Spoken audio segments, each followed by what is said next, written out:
Thanks for joining me. I'm Brandon Lee, and this is my video about the OPPO Find Foldable N3 phone.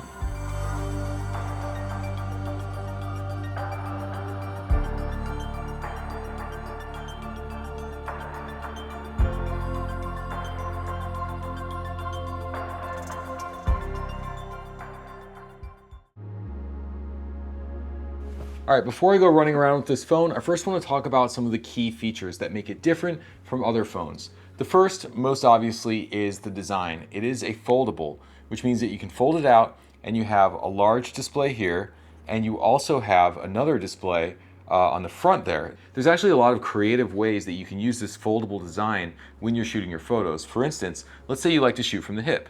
Well, what you can do is you can half fold like this and then press a button here, and that moves your display down to the bottom half of the folded screen. Then you just hold the phone like I'm doing right now, and you can look down at your screen while the lens is pointed straight forward at your subject. So you can hold it down here at waist level and comfortably shoot from the hip.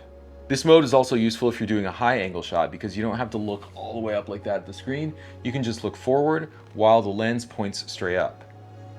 Or let's say you want to do a tripod type of shot, but you don't have a tripod. Well, all you have to do is take the folded phone and set it down just like that. And you can even angle it however you want, up or down, and get your shot. And this also works vertically, just like that. So let's say you open up the camera app and you don't want to use this huge screen to take your photos. You can just close it back up and then open up the front screen, and then you can take your photos using a regular size screen. So even if you prefer to take your photos with the phone folded because it's lower profile, when you review them, you can just open it up like this, and then you get that nice big display, and it's much easier to tell if your photo is in focus and see all the little details. You can also use the foldable design to enhance your vlogging experience, which I'll show you right now. Right now I'm at Wat Phra Singh, which is one of the most popular temples here in Chiang Mai. Tourists love to come here because it's painted gold and it has this really vibrant energy to it. Right now I'm filming myself in dual preview mode, which means that I'm getting a preview on these two screens here and also on this rear screen that is now facing me as the phone is folded out. So that means that I can use the high quality rear facing lenses of the phone and also get a full quality preview right below it as I'm shooting. So this is really great for vlogging when you just want to make sure that your framing is correct while you do a selfie. So the first thing I want to try out here is the different focal lengths. We've got 0.6, 1x, 2x, 3x, and 6x.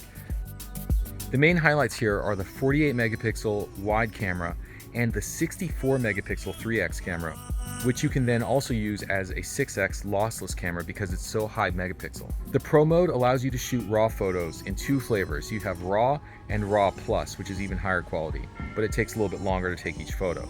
And on a technical level here, you've got a special kind of dual layer pixel design that allows the 1/2-inch sensor to effectively get the same amount of light and detail as a 1-inch sensor. So you're getting double the quality from half the size of sensor.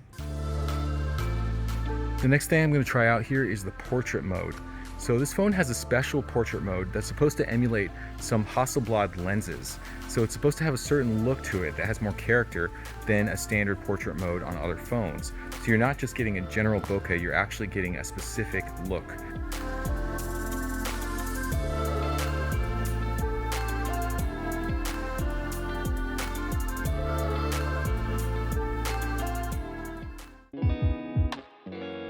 Now I'm up on the roof and I'm going to try out taking some pictures of the cityscape. So first I'm going to try out XPan Mode, which is a mode that simulates an old film XPan camera.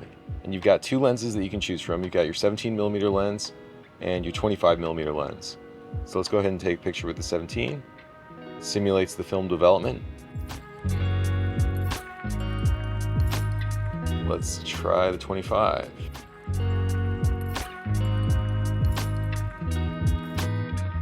So if you're a vintage film enthusiast, that can be a fun way to take your panoramic photos. We are now in Bangkok, Chinatown. It's me and my buddy Manu, who is a photographer who lives in Bangkok. So we're gonna get some shots that have sort of a dusky mood to them. I'm gonna try being a model in some of these shots so that we can test out the portrait mode? So I would say you just pose here right in the middle of the road. We have some light in the background. You still relatively reasonable lit from the front.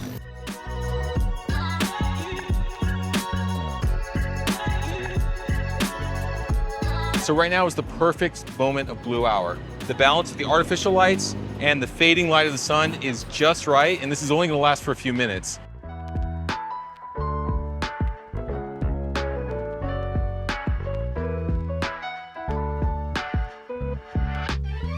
I just try to get a different angles of the tuk-tuk driver. Some close up with the portrait mode to have the blurry background, then some a bit wider with the pro mode and a slower shutter speed to get the traffic moving in the background. I really love how the bokeh around her flows and you can really focus on her face. I like this building. I'm just going to zoom in. Pro mode, 1/20th shutter, 500 ISO. 3x lens. Maybe go horizontal for this one. And base the metering on the brightest part.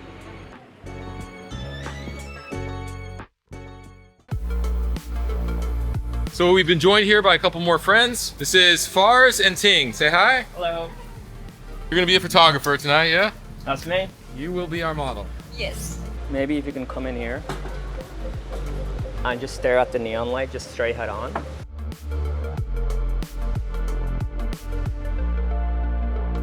Looking sideways this way, maybe looking to hail a taxi or something. Wait, right there. Look forward.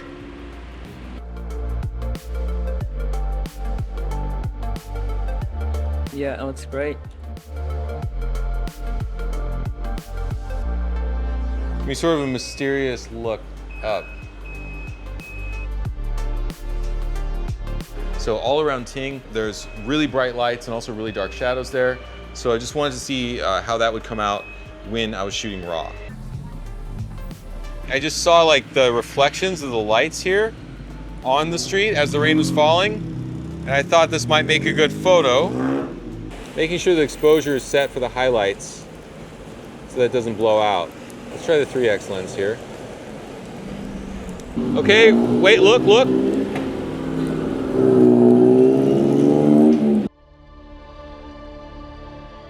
Can you stand up there? Okay.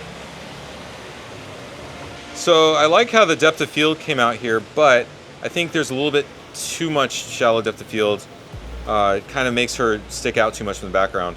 So I'm just going to adjust it. We're just adjusting. Let's try, I don't know, F8. I urgently need and want to get a panning shot of vehicles passing by here, like a tuk-tuk or one of the red buses I just try and get. I'm gonna shoot that like with 1/15th of a shutter and hope to get something in focus. Like that.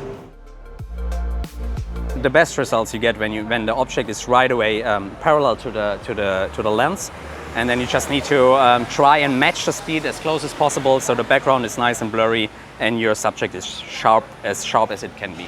Now we're at a bar and I want to try some really low light shots. I've got the phone like this. I'm gonna fold it just a little bit, set it down here.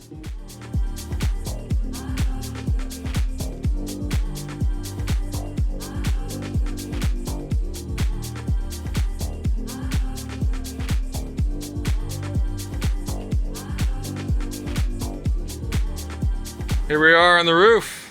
Gonna try for one more angle here.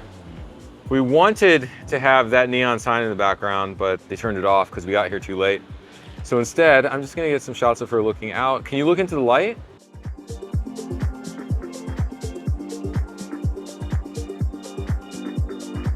Okay, we're all done. If you want to learn more about the OPPO Find N3, check the link in the description. So thanks to all my friends for coming out, and I'll see you in the next video.